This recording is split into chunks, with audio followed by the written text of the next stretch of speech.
నమస్కారం. ఘంటారావానికి స్వాగతం. ముందుగా ప్రధానాంశాలు. పల్నాడు జిల్లాలో సీఈఓ మీనా, డీజీపీ గుప్తా పర్యటన. జూన్ 4న జరిగే ఓట్ల లెక్కింపు ఏర్పాట్ల పరిశీలన.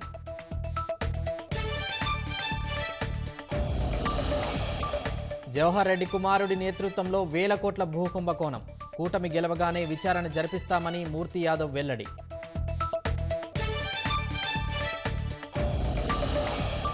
పేదల సంక్షేమానికి ఎన్టీఆర్ పోరాటం అందరికీ స్ఫూర్తి. ఆశయ సాధనకు కలిసి పనిచేద్దామని ప్రధానికి చంద్రబాబు ట్వీట్.